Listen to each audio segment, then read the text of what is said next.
morning to Mr. Kevin and my fellow friends. Today we are going to share our group presentations in transport industry. Before we start our presentations, I would like to introduce my group member. I'm Crystal and we have Song Hoon, Kai and William. Transportation industry is an industry that helps us to move goods, people, and animals from one place to another place through sea, land, or air.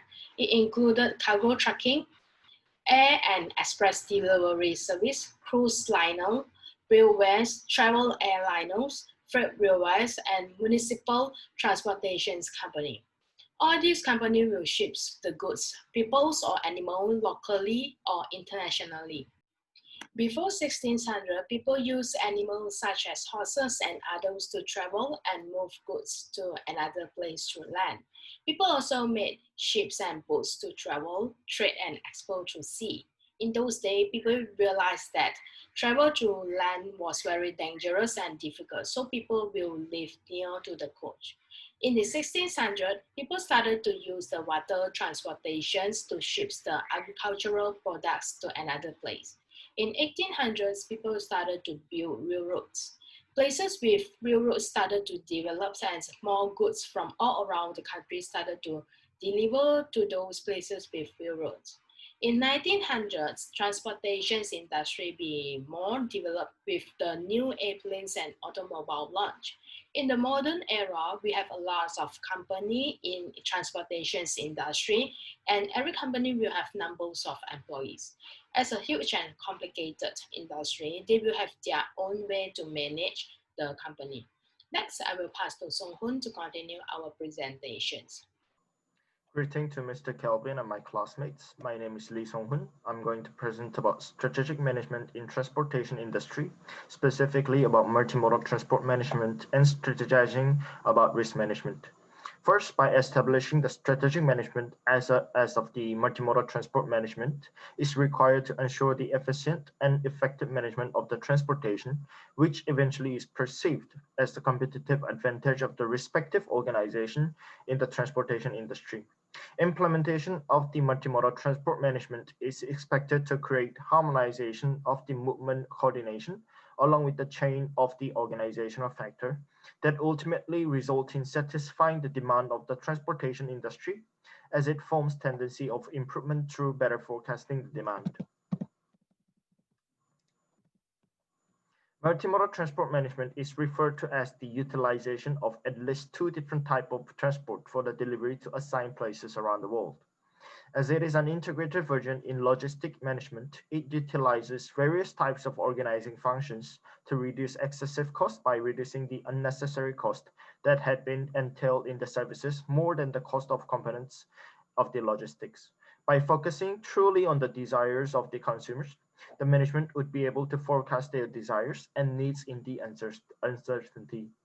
Through multimodal transport management, it ensures the effective and efficient communication network between businesses as well as potential customers for both profit and prompt response to the feedback. One of the critical drawbacks in the transportation industry is the capacity shortage.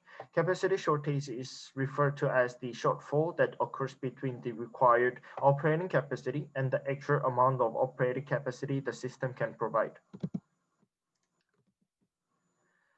It is considered as the critical obstacle that hinders success of the business as it degrades the reliability, punctuality, as well as cost effectiveness of the operation. Therefore, the risk management strategy is essential for the organization to recognize the potential risks and prevent by analyzing the uncertain demand and risks. When the transportation capacity is acquired, it tends to enhance the relationship among the members of the supply chain as it guarantees the stable service with profitability. To further maintain the transportation capacity, the cost, pricing, as well as analysis must thoroughly be evaluated. Consequently, foreseeable obstacles can be expected and removed with the remedial implementation that had been set up previously.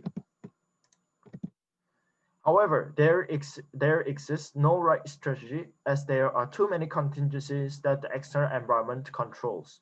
Lastly, reserving or increasing internal and external capacity are the risk mitigation for the capacity shortage in the transportation industry.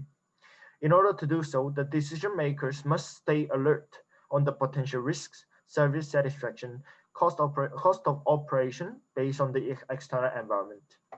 Therefore, analysis on the effective prices with optimal capacity allocation is the essential factor that maximizes the profit. Failure to do so, it would increase the operational cost, decrease rate of on-time delivery, and jeopardization in the supply chain. Critically, studying the potential contingencies in risk management based on the environmental factors is crucial for the successful risk management. Next, I'm going to pass it to the next presenter, Kai, to continue our presentation. Thank you. Hi, my name is Yap Kai, and now I'm going to talk about the growth management principle. As per the perspective of the transportation industry, the utilization of cutting-edge technology is considered as one of the success factors of the business. The critical problem that the transportation industry most concerned about is the urban problem, which consists of the congestion of the traffic, the air pollution, as well as the rural land development without the consideration of the population density. Such problems are perceived as degrading factor in the quality of life. Therefore, the transportation industry must focus on growth management principles to reduce such negative influences. According to one of the relevant reports regarding the growth management, the achievement of growth management is through controlling the regional area with strict compliance with guidance. However, the growth management of transportation must depend more on the factor of innovation and sustainability for future growth.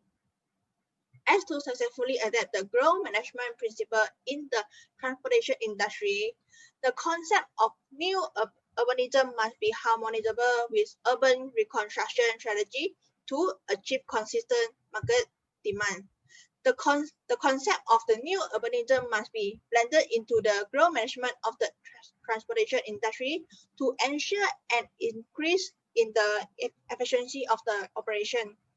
In terms of sustainable growth, the transportation industry must be able to resolve or to they must be able to resolve or establish remedial implementation of for ongoing challenges which include unemployment as well as uncontroversial environment issues.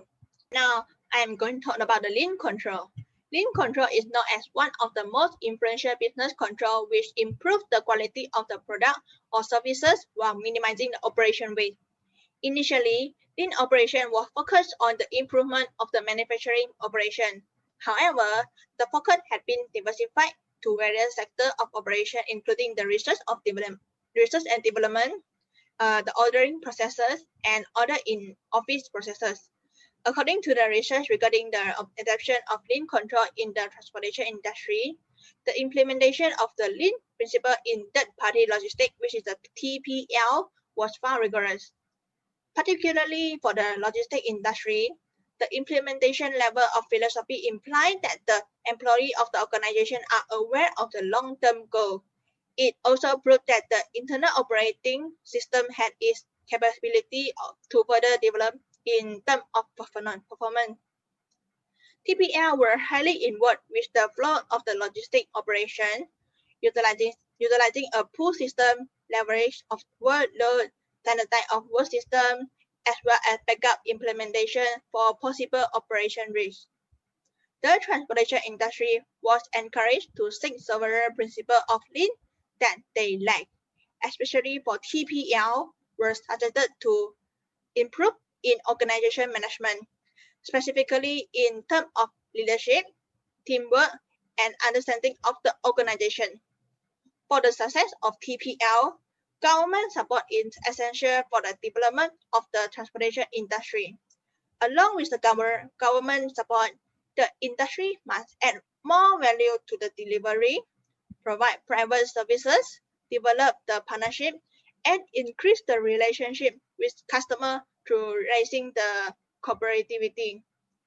Therefore, the transportation industry is encouraged to implement lean principle into the operation, even though it is only show little improvement compared to the other industry. Thank you. Organization culture is defined as the shared pattern of values and beliefs that assist individuals in understanding the organization's operations. In the transportation industry, a healthy culture must be practiced in the top and lower management. A good organization culture will determine the superiority of the organization, whether if it is an average or an outstanding organization. Committing values framework is an efficient way of understanding corporate culture, which focuses four cultures, namely advocacy, market, hierarchy, and clan. Advocacy culture combines a focus on high degree of flexibility with an emphasis on strategic positioning. Market culture, also known as fractional culture, focuses on stability and aims to gain competitive advantage as well as achieving goals and making profits. Hierarchy culture focuses on controlling orientation, where stability and internal management are emphasized based on clear rules and formal policies. Clan culture, otherwise known as group culture, is people-focus oriented, where employees are more open about themselves and employers are seen as mentors. Constructive cultural orientation increases employees' commitment, and this is important in the transportation industry because firms heavily rely on its employees, hence their level of commitment will determine the success of the firm. Next, leadership style is crucial in shaping an organization's culture. A strong organization culture emerges when respective leaders portray strong characteristics such as strong beliefs and values. Transactional leaders tend to operate within the scope of established culture, while transformational leaders are more open and free, where they operate towards shifting the organizational culture with their vision.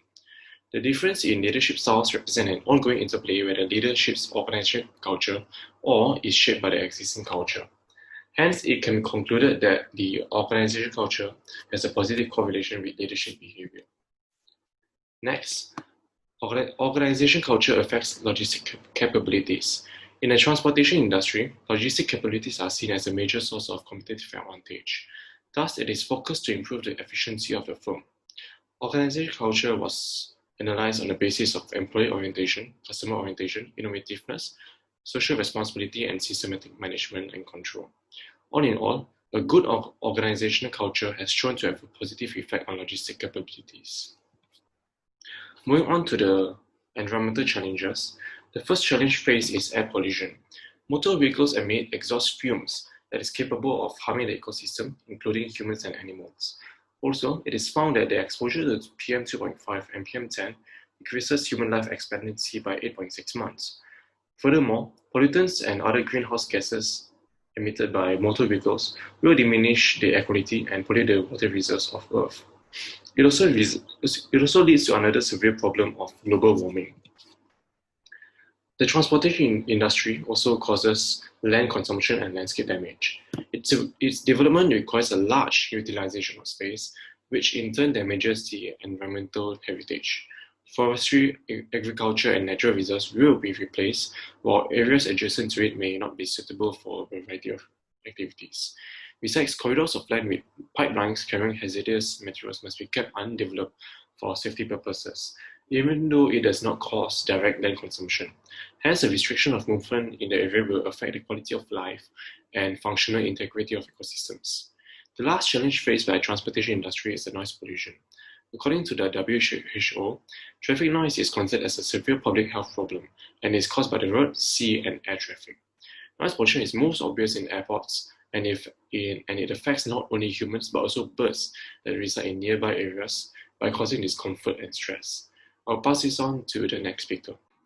In conclusion, transportation industry play a major role in our daily life. We need this industry to help us to ship the goods from one place to another place, especially in current pandemic, as most of us prefer to stay at home. Transportation industry also can help the country's economic growth. Without this industry, we are not able to reach other countries in the shortest times. However, it also brings some disadvantage for us as it will release the pollutions that will harm the environment. In the next 30 to 40 years, transportation industry will continue to grow, and this will be one of the problems for us as it will harm the environment. To lower down the harm, all of the company in this industry should switch to the environmentally friendly modes of transportation. To improve the transportation industry, we will recommend to use the LEED principles in their operations. This will help to improve the quality performance. To overcome the capacity shortage in this industry, the decision makers can set the potentials in contingency in risk management, as this will help decision makers to make the best decisions. That's all from us. Thank you.